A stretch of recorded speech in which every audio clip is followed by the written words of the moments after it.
Hello, everybody. Thank you for joining us tonight. My name is Corey. I'm with Book Soup. Tonight, we are delighted in hosting Josh Barkan talking about his memoir, Wonderland Travels. I love that title. With him tonight, discussing his book is, sorry, I just had the hiccups.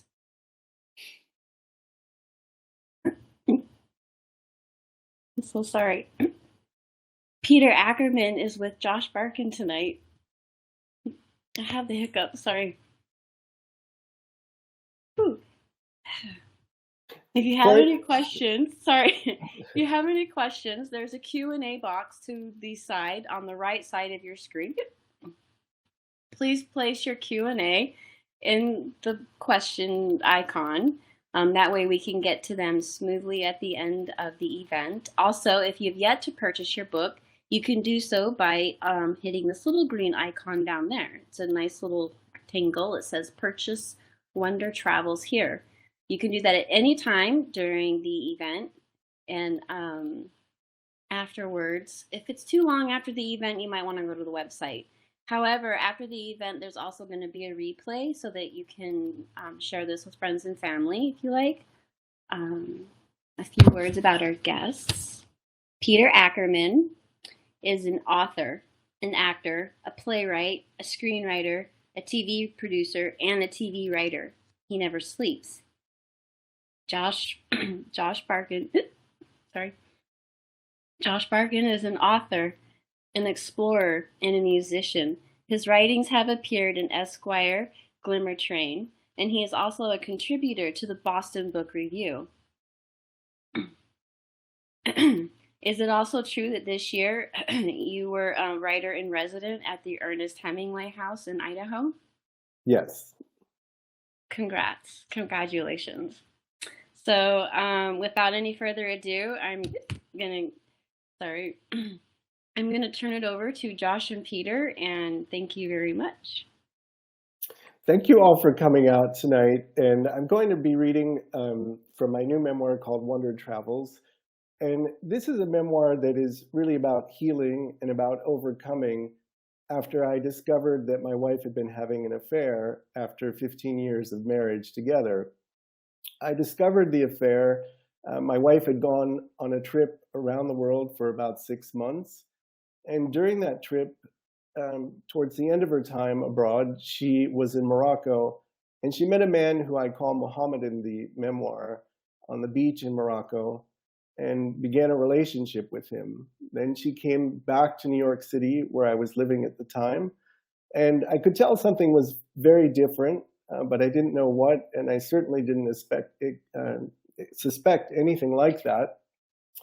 And after a couple months of being back in New York City together, Luciana, who is the person I call my wife in the book, she said that she needed to go back to Spain, where she was originally from. She was a Spanish citizen, to see her sister have a baby. And this seemed pretty unusual because this was the first time of her 16 nieces and nephews who were born that she had ever expressed the need to go back to Spain. A couple days after she went back to Spain, she suddenly said that she was going to go to the island of Ibiza in the Mediterranean, which, if any of you really know about Ibiza, it's an island where people usually go to listen to electronica music, to party, to frankly, to take drugs. And it seemed wildly unexpected, given that she was supposedly going back to see her sister. But instead of going back to see her sister, she actually went back to Morocco in secret to be with Muhammad. And over the course of the next 3 weeks, for 12 days, all communication was shut off at some point. I became increasingly concerned. And I'm going to read a passage just about a day after I discovered a friend of hers told me that she had, in fact, gone to Morocco and that she was having this relationship with Muhammad. Her few prized possessions from her childhood are in that box.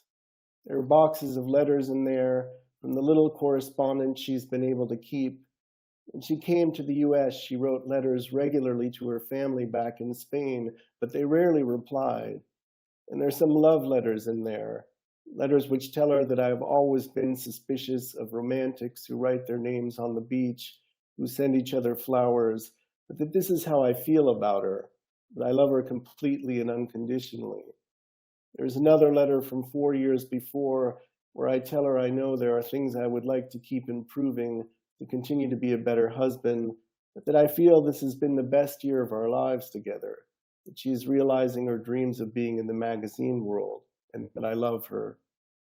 There are boxes of photos from our trips on the shores of Maine and New Brunswick and Grand Manan, where we regularly go camping, and from the bottom of the Grand Canyon in the middle of winter, from China, Burma, Cambodia, Thailand, and Spain, and photos of us celebrating an after-marriage party in Spain 2 years after we eloped, in which my two grandmothers and uncles and aunt and parents flew to Spain for the small get-together of 40, just her immediate family and a few of her friends. What am I supposed to do with these photos? I can't look through them all. It's too unbearable, and I put them back. She will return soon if she comes home and I don't feel safe. I gather my financial records together and leave a box with my neighbors. I take my grandfather's old, somewhat broken Rolex and a copy of all the computer files on our desktop, and I take all the belongings in our safety deposit box, which are mine, and I get a new safety deposit box. It's crazy, I know. What could she possibly do to me? But it doesn't feel crazy. It feels prudent, smart. I've been told by two friends to protect myself. I've been lied to, and I feel I know nothing about what she values anymore. An affair, the way she is disrespecting us, shatters the myth we share the same values. An affair is something I have told myself in the past I would never do. She was on her long 6-month trip. I saw a beautiful woman on the subway platform, and it was the middle of winter, and my wife had been gone on her trip for 4 months at the time, and I was lonely, and I thought about that woman on the platform, imagining a relationship with her. But I knew I would never act on that impulse out of respect for us. And when a couple weeks later I saw her again and felt the same impulse, I still didn't act on it, even though two strangers rarely meet again in the subway of New York. What do we share anymore after she has lied and gone back to Morocco? Once, meeting him on her trip, I can understand.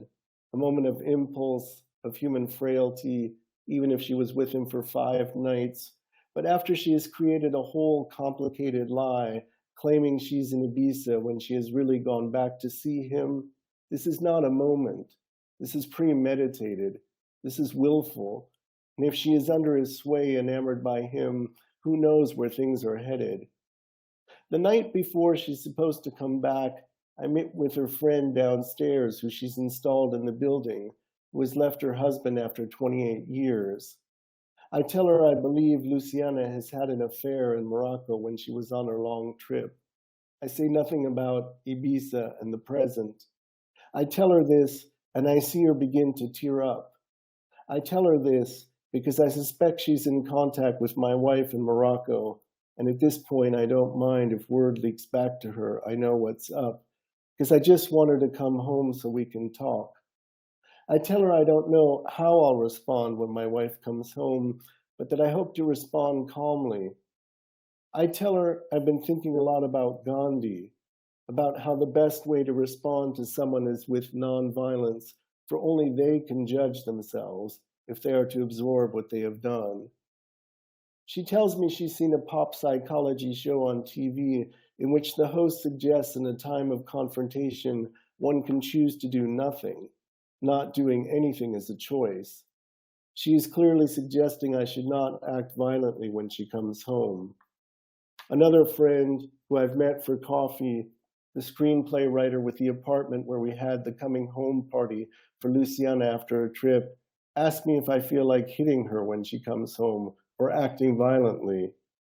I tell him no. I tell him I don't believe in that kind of violence. I tell him we've never screamed at each other or fought physically before. The day before she comes home, I call her mother in Spain to ask if she's returned from Ibiza to Madrid. Her mother says she thinks she has and that she's staying with one of her siblings. I try to contain my emotions over the phone, and I tell her I have reason to suspect her daughter has been in a relationship with another man. Her mother says she doesn't believe this. I tell her I have strong reasons to suspect she's been in Morocco instead of Ibiza. Her mother is confused. I tell her if she doesn't believe me, she should talk to one of her other daughters, who has used her frequent flyer miles to purchase the ticket to Morocco for Luciana instead of to Ibiza. I tell her mother I'm only mentioning this because I want her to pass on to her daughter the reassurance that she should just come home, that everything will be all right, and that she shouldn't be afraid of coming home. Are you sure you want me to tell her that? She says. No, I say, only tell her that if she doesn't get on the plane. I just want her to come home so we can lay everything out openly on the table. I don't want any violence, and if she's afraid to come home, I want her to know everything will be okay. For a second, the thought crosses my mind that perhaps she'll tell her family she's flying back to America and then catch another plane to Morocco. Except for one of her sisters, she's lied to her whole family about going to Ibiza. These fears are unfounded. After 12 days of complete silence, Luciana calls from the airport in Madrid to say she's flying back home. We speak for all of 5 seconds.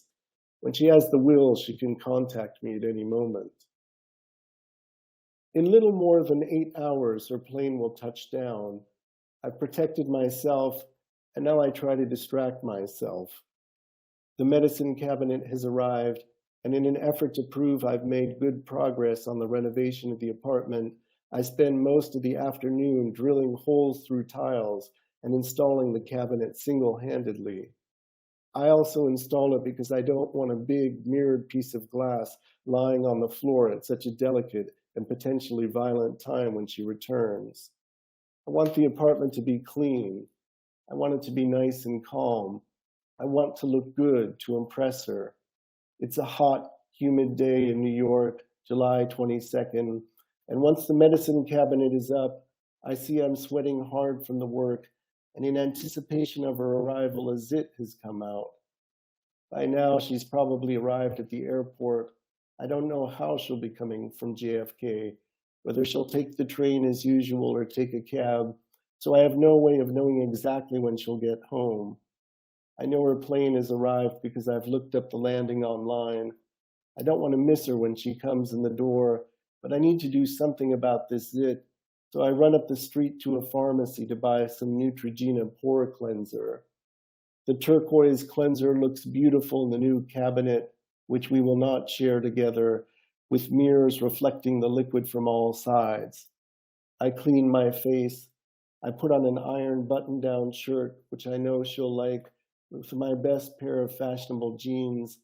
I take a perfumed candle, which she's bought, that I know she likes, and I light it and put it on the coffee table. The smell of sweet incense burns slowly into the night air as the sun goes down. I leave off the lights in the small dining room so the mood is calm and not too bright. I leave on only a lamp and the candle in the living room, by the couch where I wait for her, seated with my legs up on the table.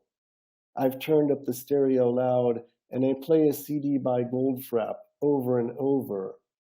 The driving beat of electronic sound, the high yet calm voice, the underlying powerful bass, the melancholy twinge to the entire album sedates, numbs, mirrors my mood and comforts me. I'm here, but I am in space. I'm present and waiting in this apartment, but I am thinking over the trajectory of our past. I'm thinking about us in Spain and trips far away, and then I notice the bumpy metal texture of the coffee tabletop and the flicker of the flame in the glass candle holder. I fixate on these textures, these smells of incense, these surfaces, the nothingness of a moment, the feeling of emptiness of her expected arrival. What more is there to say except to play the funeral dirge, the end of our marriage. She comes in later than I expect. Her plane has arrived more than 2 hours ago, and even with immigration, she should have already been here. The music is loud. I don't move from my position. I stare forward blankly, lost in the music and in my thoughts and in the texture of the furniture. I hear the metal front door faintly as it falls shut. I hear her put her bag down. I hear her move around. She doesn't say hello. The music is loud and she doesn't turn it down. She traipses around the corner from the dining room into the living room, and she catches a glimpse of me, and she turns around and goes to the bathroom. She must have jet lag. She goes to the refrigerator and pulls out a pitcher of cold water and has a drink. She's sizing up the situation, developing her strategy, figuring out her first move. I've said nothing so far, nothing negative, nothing welcoming, nothing at all. When I'm angriest, I'm silent, she knows. I'm opaque, waiting, watching her without any movement, my eyes cast forward, looking into the candle. She says hello and decides to try to act normally, as if she's just come home from a normal quick trip abroad. I don't respond. She sits down on the couch at the far end from me. She leans her body away from me. She's tanned from being on the beach in Morocco. She wears a white cotton shirt, similar to the one she wore when she first seduced me years before. What has she worn for him? She leans back and begins to say something trivial and normal, and I interrupt and say, I want you to tell me the truth. I just want you to tell me the truth. She pulls her jaw up sharply, shutting her mouth, as if thinking of protesting, and then thinks better of it and realizes she's caught. So you already know, she says.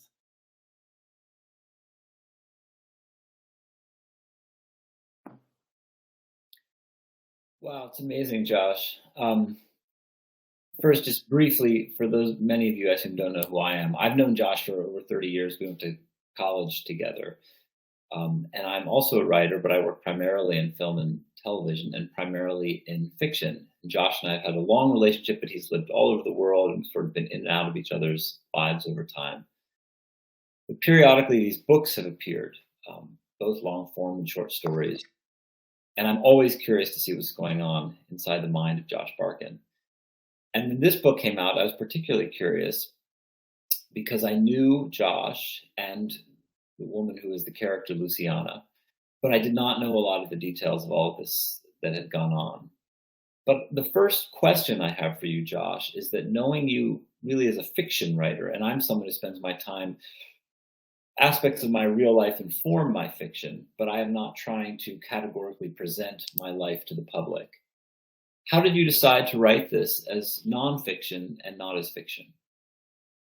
I think one thing that I definitely felt was that if I fictionalize this, many of the things that I was going through this experience,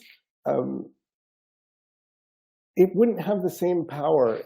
Part of the power sometimes is knowing that someone really has suffered something, that knowing that someone really has gone through the end of their marriage in a certain way. In this case, with the affair being the kind of the event at the moment, although of course a marriage ends over a period of time and by both people.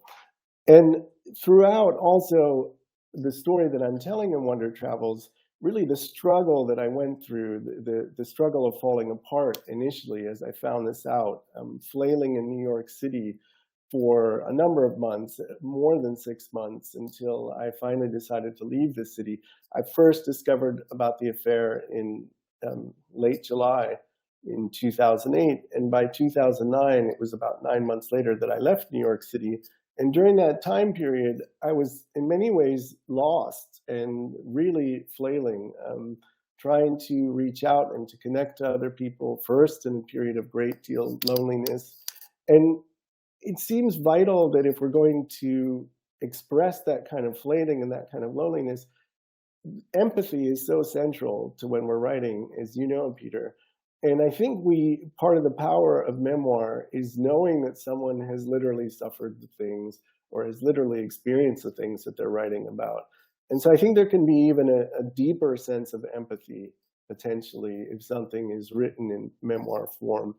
And also, I think part of the appeal or the necessity for me of writing a memoir as opposed to fictionalizing this is that I really wanted to, as honestly as I could, examine what I was experienced, what I had experienced at the time I began writing this memoir that was only about 9 months after discovering the affair.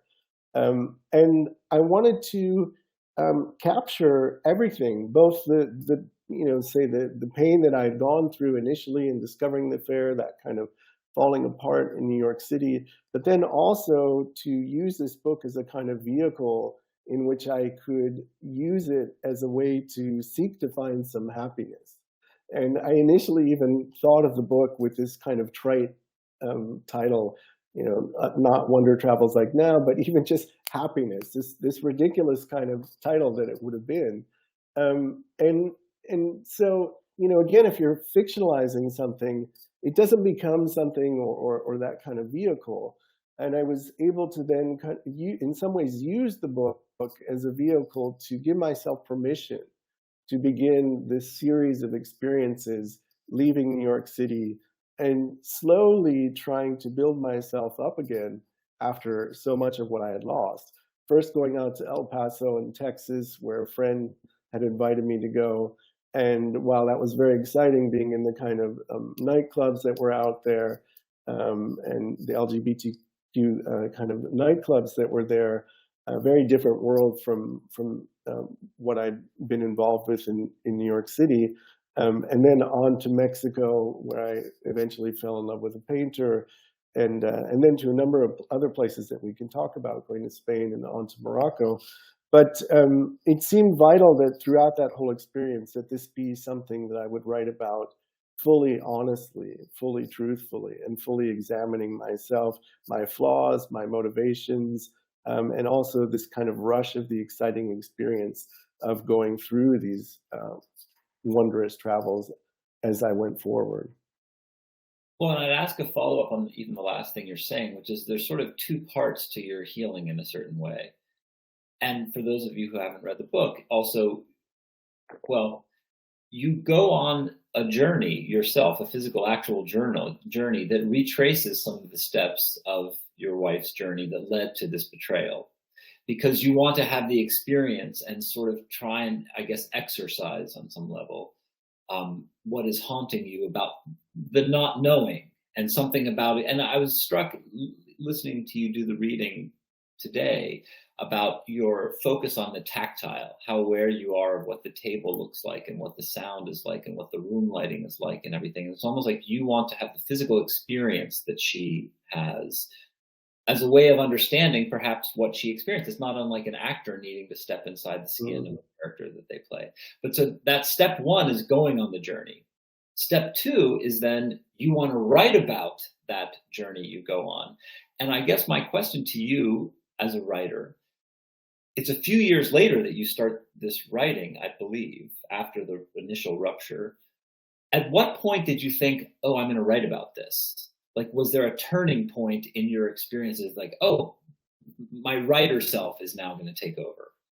Yeah, so, I mean, sticking with the first part about kind of retracing, or to the extent that I was retracing, the early travel that I did was really not the same travel as what my wife had done, in the sense that she had gone, say, to begun her trip in Turkey, and then she went on to Syria and to Israel and on to India, and then back to Spain where she'd been from, and then to Morocco. So initially, the travel that I was doing was really, I had grown up with the fortune of living abroad quite a bit because of the work that my parents had done, and so I'd already spent time living as a child in Kenya and Tanzania and in France and places like that. And in some ways, as I was seeking to find this kind of happiness, travel was something that I could tap into, that I knew had provided some kind of interest and comfort before. And so that initial travel was just nearby, let's say to El Paso once I was in El Paso, I was fascinated with, say, Ciudad Juarez, which was just on the other side, very much wanting to go there. And at that time in 2008 and 2009, it was particularly unsafe in Ciudad Juarez. And so I didn't end up going to Mexico until another friend came along and said, hey, you could come to Mexico City, you could write there for a bit while I go off to Ireland.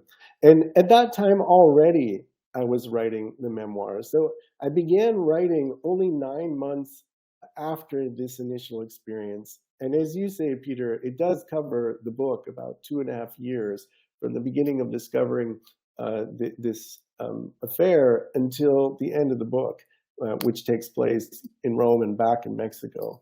And so during that time, initially, it was just that kind of comfort. The travel that you're talking about, retracing the steps, which is very much the case, as you're saying, was in Morocco.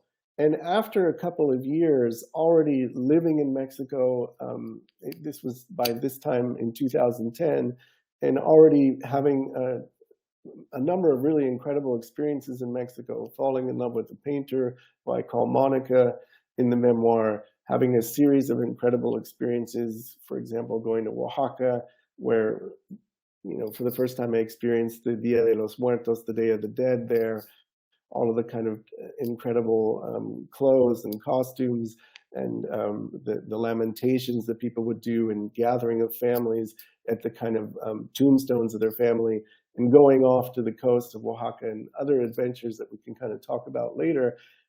Still something, it's that unknowing, as you said, Peter, and that feeling that I didn't know at that time who my wife had had this relationship with. I had seen some photos at a party that actually, as you know, Peter, was at your house of all places. And in that section I just read, it had been at your house, that kind of welcome home party for Luciana when she came back from her 6 months around the world. And I knew that these photos that I had seen of Mohammed were different from the other photos that Luciana had taken. All of the other photos she had taken on her trip were frequently of just kind of buildings or kind of interesting graffiti or landscapes. And if there were people shots, they were taking from a distance. And there were suddenly these very close photos of some people in Morocco. And so that seemed unusual. But I didn't know that this was, you know, anyone she'd had a relationship with until later I had been told. So there was a great mystery. Who was this person? I had a cell phone number that I knew based on a nickname that Luciana had given to Mohammed, that I give as Modi in the book. And I just had a cell phone number, and that was it, and a couple of these photos. And the retracing was exactly as you're saying, Peter. I went to Morocco. I went first to Marrakesh, as my wife had done. I then went up into the high Atlas Mountains. I knew that she had spent quite a bit of time there. I did a trek for an extended kind of trek there to challenge myself, to build myself up strength-wise. She didn't do that, but she did. She had been in a kind of what they call a shared taxi, where everyone crams into a taxi. It had broken down in the high Atlas Mountains, and she ended up in a random place in the high Atlas Mountains for about 2 weeks. And so on my journey later in the book, I end up going there and trying to track down that place, because I wanted to understand fully the mindset that she was in as she met Mohammed, understanding that she wasn't just falling in love with Mohammed, although of course she was falling in love with him, but also with the place where she'd been having these incredible experiences in Morocco. And I wanted to really understand that, and to see then eventually if I could meet Mohammed. Well, I will say that as a reader, two things. First of all, in regards to the character of Muhammad and to the final meeting of you and Muhammad, as a fiction writer who's creating stories that I'm hoping the audience will be interested in, you create a great narrative hook where the reader becomes very eager. Like the climax of the book is clearly driving towards this meeting between you and this character with whom she betrayed you, and what's going to happen. And even in the passage that you read, you raise this tension in the reader of there's questions of violence, there's questions of anger, there's general primal feeling of betrayal. What will happen to this meeting? So I'm also interested in, this is a story of real events but as a writer, you're curating these events and you're shaping them for some kind of ideal reader. So this is a two-part question. And the other thing I'd like to say is Josh kicks the whole book off, and I'm going to read you the very first sentence with a great opening sentence. There's a great hook at the end, but the first sentence is, in Morocco, she fucked another man. So I'm a reader, and I'm like, I'm in. What is going on? What is this guy talking about? And then when I get the hook, oh my gosh, he's going to go and meet that person and have some kind of encounter with him. If this were fiction, I would want to read about this. But you're dealing with your own life. So at what kind, like, were there other opening sentences? Were there other ends? How did you realize I'm going to divide the book up into these parts that form sort of structures to guide the reader through? How do you shape your real life in a curatorial way that the reader is drawn through in the most entertaining and compelling fashion? Well, one thing was definite is that I never, ever did anything in order to make the book a certain way. And in other words, I never decided, okay, I'm going to do this because that would be of interest to the reader. And in fact, again, when I wrote that first sentence and when I wrote the first scene and even the section that I read today, which comes towards the beginning of the book, I was in El Paso only about 9 months after everything had happened. So maybe it was June or something of 2009. And so I really didn't know where the narrative was going to go because I didn't know where my life was going to go. All I knew was that I had suffered this blow and I had, had a series of kind of wild events in New York City that if people read the book, they'll kind of get into that. And the people and characters that I was meeting in New York City as I was just beginning the proto steps of trying to rebuild myself and coming out of that kind of loneliness, trying to connect. And so when I began the book, I really had no idea other than that part I just told you, what I had lived. And I had no idea that I would end up going to Mexico because I had no idea that this person would randomly come who worked for the U.S. Embassy and that she would tell me, would you like to come to Mexico City and live in my apartment and write for 3 weeks while I go to Ireland with my parents? And at the time I thought, well, 3 weeks is really not long enough to write. So at first I said to her, no, thank you. And then the next morning I woke up and I said, don't be an idiot. Someone's offering you an apartment in Mexico City. And she told me, she said, actually, I have 3 bedrooms. You can stay as long as you want to write. And so once I got there, I was writing, say, these earlier sections, these parts in New York when I was in Mexico City. And while I was there, that's when I met the person who I call Monica, this painter in Mexico City who I very much fell in love with. And so that's why I ended up staying in Mexico. And that's why I ended up having these incredible experiences. It wasn't because I was writing a book. It's that that's what was happening to me. And as those things kept happening, then I would write about them. And that kept continuing so that over the couple of years while I was writing the memoir, I just kept living these things and then writing about them, but not in a journal form, which I think, ultimately is only of interest to oneself. I was by no means seeking to write, this is my 4th book. I'm always conscious of the reader. I'm always thinking of what, if I'm going to write this, it has to have some strong interest to the reader. But as I was writing it, I didn't really know where I was going to go. So that by the time I was writing about Morocco, which is towards the end, about the last, say, quarter or third of the book, I was in Rome, which is very much towards the end. I just lived these experiences and I was writing about them. So I kept writing as I experienced, never with this idea. Now it looks so neat in a book because there's something neat about looking retroactively at one's own life. You can divide it up and you can say, well, there's chapter 1 and 2 and 3 and 4. But it was precisely the messiness that I was going through at the time that I wanted to capture, that things were not so neat, that I just was going through this kind of instinctual experience and letting myself follow my instinct. And that's what I really wanted to capture in the book, following your instinct that way. That's very interesting. So that seems very different in a way from like when you think of the 1950s kind of new journalists who put themselves into interesting scenarios so that they could then write about them. That really isn't what you were doing. It sounds like you were kind of catching up, just kind of figuring out what was going on with yourself in time. And maybe that gives a freshness to the reader that we ourselves don't know where this story is going. And we're catching up along with this guy to the events that are transpiring.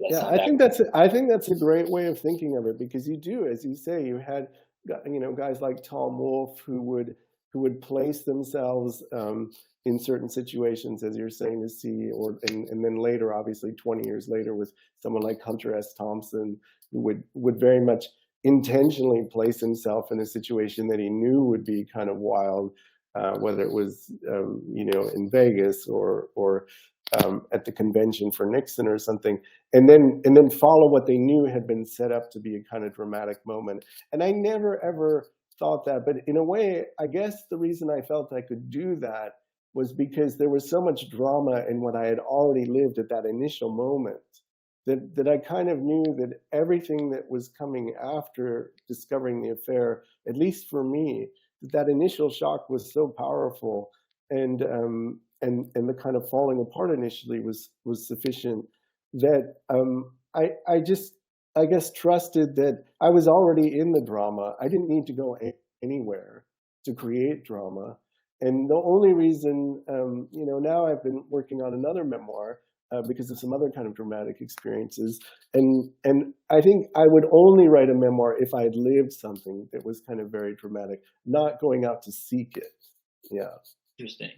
You did mention that you are aware as a writer of your audience, and perhaps depending on what you're writing, there's maybe a different ideal audience. In writing this memoir about these events that really transpired, was there a particular audience? Was there a part of you thinking, perhaps my wife will read this book, or people on, quote, the other side will know this story? Obviously, I'm reading your perception of everything that happened, and I have not been in touch with your wife since many years ago when I knew her simply through you. I don't have an independent relationship with her, so I don't have any sense of another side. So is there a part of you that wants certain people to be aware of what you were experiencing who knew you in real life, or are you only trying to present this to a broader audience? Yeah, I never wrote this at all with the intention that Luciana would read this book, and I don't know if she has or ever will.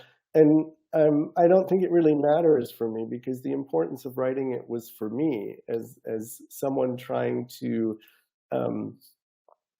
understand what I had gone through. And also, though, at the same time, not just focus on me, but to also be aware of what that dynamic was between the two of us. And as much as possible, I mean, you're absolutely right, Peter. Of course, there's always the subjectivity of our own perception of what we've lived. And as you say, there are two versions of every event. And one of the things I try to do in this memoir is to enter the point of view at certain times of Luciana, precisely because I'm trying to check if not my bias, but to attempt to understand, of course, the reasons why she was unhappy in our relationship. What were the things that I was doing that had made her, clearly quite unhappy towards the end, so that she wanted to end the relationship. And so, for example, there's a scene that I describe in Central Park, which, unlike most of the book, which is told in first person, this walk is described in third person. We begin the walk, and there's this kind of interior narration, imagining what Luciana is feeling as she's walking, what her frustrations are with me as we're beginning the kind of walk. And as the walk goes along, perhaps feeling that in some ways she felt too controlled, or perhaps feeling she couldn't, have certain freedom that she wanted. And as the walk goes along, we get further along during the walk, and the kind of point of view shifts back around to more within the third person, but within my point of view. And it comes to a point, for example, where I describe that at the time I was reading a book by Harville Hendrix, who was a pop psychologist, a book that was wildly popular, called Getting the Love You Want. And I had never been a reader of this kind of pop psychology. A friend had suggested I read the book. And I mentioned this book to Luciana as we were walking through Central Park. This is after we had already divorced and separated, and we met each other a few times, not all that much afterwards. And she just said that she wasn't interested at all in that kind of book, that she only wanted the magic of love, that she didn't want kind of any of this type of analysis or the type of kind of trying to figure out what might have been some of the complications in the relationship. And so what I'm trying to say is, that was a clear difference between us, but I was never, so there's both trying to enter all the different points of view, but it certainly wasn't written to her. So who is the book written for then? Well, in part beyond myself, because otherwise it would just be kind of more of a journal thing. I'm really interested in connecting with other people who have struggled, other people who have gone through a difficult breakup relationship, other people perhaps who have been in a situation where their partner or spouse had an affair. But I wouldn't want to limit myself remotely to that. I think what the book is really about is the kind of resilience and the slow rebuilding and the slow kind of finding of personal inner strength over time, and confronting one's fears. When you face a kind of affair like this, of course you lose a lot of your confidence in yourself initially. I mean, I remember going out and buying all sorts of new clothes, and then I began this process. One of the things that my spouse had told me at the time, Luciana, she had suggested, even though I wasn't by any means overweight, but I was hardly someone who was also running, and I began running. In part because of that kind of wanting to rebuild myself, wanting to have some confidence. So I started going to Riverside Park in New York City. I lived at 109th and Broadway, and I started running at first just 10 blocks, and I could barely take in the air.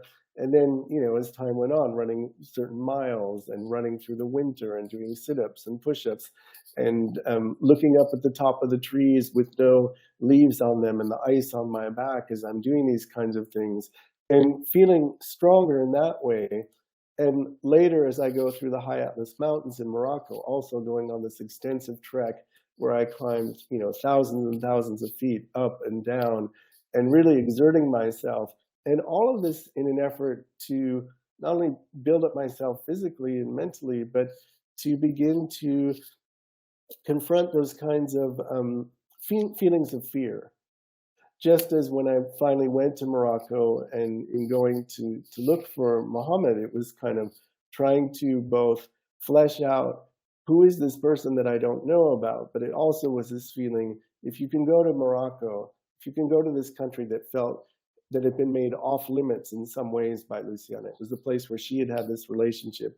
If I could go there, if I could confront that kind of fear or discomfort and turn it into a place where I could have an amazing and beautiful experience, and where I could go up into the high Atlas Mountains and see the same wondrous things that Luciana had seen, then in some ways I could turn these things around. So that's the audience I'm looking for, the audience that is seeking, as it reads about my journey, is perhaps seeking to rebuild themselves in some way, or is simply interested in that process, perhaps because we're all struggling constantly in some way. And so it doesn't have to be because your spouse left you. There can be all sorts of other ways in which you're struggling. Well, that's interesting. And I will say, just for our audience, I'm going to ask another question or two, and then Josh and I are going to open it up to you if anyone wants to ask a question. And we're hoping to end, pretty promptly at the end of the hour. We respect everyone's time and everyone's ability to Zoom for periods of time. But a follow-up question, and you can see a lot of my questions have to do with being a fiction writer, curious about nonfiction life. But two things, a comment and then a question. The comment is that I think your book is effectively inspiring. And it's interesting to me that you are reading a self-help book, because without writing a self-help book, you have done exactly that, which is to write something about a traumatic experience in one person's life. You think, that what is the worst in this person's life that can happen, the dissolution of this marriage that is of utmost value to this person, and then the slow rebuilding and ability to climb out of it and find some truth and some growth afterwards. without telling us that's what you're doing is very meaningful, I think, and an effective thing to pass on to a reader. So to that, I give you kudos, and it is inspiring in that sense. I have a very practical question. Again, not understanding fully nonfiction. What are the rules in nonfiction when you're talking about other people who are real people in the world? What are you allowed to guess about what somebody else is thinking or saying? What if somebody says, "Hey, I didn't say that," or "I didn't do that," or as we know, actually, I think it was Malcolm Gladwell, this very interesting podcast. Oh yes, Free Brian Williams, where he talks about memory, and he talks about how faulty memories are, and how sure we are. And he'll show two different parties of the same event, and they have totally different memories of that event. How does one sort of traverse the legal travails of presenting life that touches on other people? Even if you change somebody's name, people know who that person is in life. Are there things you and your editor and publisher have to work out at different times? Oh, you can say this, but you can't say this. How do you deal with that? Well, I think the most important thing for me, I mean, as you say, we don't have infallible memories. None of us do. And memoir, by its very nature, with that word memory, memoir, we're acknowledging that we're within the limitations, say, of someone's memory as they experience events. In my case, part of the reason for also writing this immediately, kind of rather than waiting, traditionally memoirists usually pick a kind of point far in the future and then look back with this kind of great wisdom that they've accrued, and this gives them this kind of sense of all-knowingness as they write about those things that happened in the past. And partly because I wanted to capture the messiness, I was writing very much in the present, or as I was saying, just soon after I'd experienced things. So in a way, my memory hadn't been that distorted by time and losing that kind of understanding. But I think the other thing I would say is that, on the one hand, you're not a journalist as a memoirist. You don't have a recording tape there. You're not doing those same kinds of things. Students, when you teach them, often ask, well, how do you know exactly the conversation as it occurred? And my response is you try and recreate the conversation as faithfully as you can to what you remember someone said and what you said. But also in those few moments where I do enter, say, Luciana's point of view, I never did so just guessing.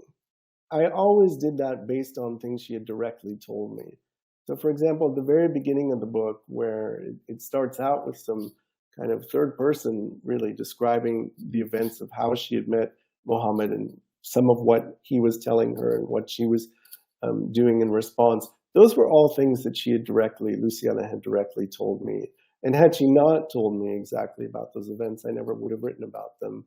And in that scene, for example, in Central Park, where I'm imagining, or I say I'm imagining, her point of view, it's all based on things that she directly told me, that were things that I knew directly from her mouth that she had said to me. This is how I feel about you. This is so you, as a memoirist, you never give yourself some license to just kind of make up something. And I think that's crucial. And that's really where a big part of the strength comes in memoir as well, because it's in holding yourself rigorously to the facts as much as you can and to what you've experienced that you're forced then to be honest about yourself and understand your own motivations.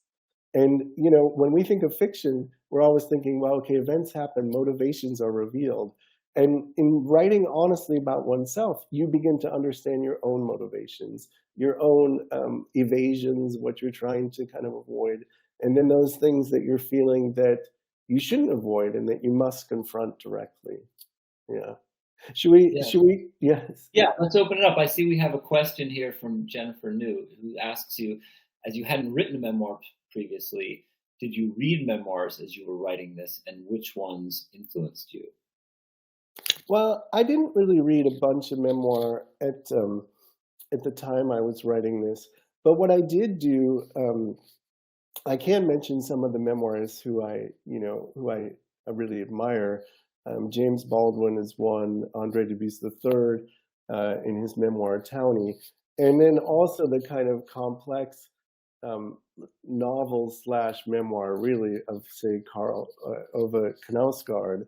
And these are three writers where, I feel that especially that kind of rigorous adherence to painful truth, or just as much as possible, is something that I think all three of those writers really engage in. But it was all brand new for me. And all I could do, because I had been thrust into this situation, it's not as if I was doing a research project where I could then go off and say, okay, well, now I'm going to read all these memoirs because I'm going to write a memoir. It's just that I had this toolkit of writing fiction for many years. By the time I started writing this memoir, I had been writing fiction for almost 25 years. And so I had the tools of writing fiction, of conveying scene and everything that you need to let the reader enter an experience, and that was enough to write memoir. And then in many ways, I discovered what memoir is by just doing it, even more than reading it. And only after writing this have I now really become much more immersed in other memoir writers and much more taken by their writing. And now, in basically coming close to completing a second memoir, I feel I have a very strong sense of what it's about. But in some ways, it's a self-taught kind of understanding of memoir, along with, of course, now reading quite a few other memoirists. Do you feel like you're approaching your second memoir differently, having written the first? Yes.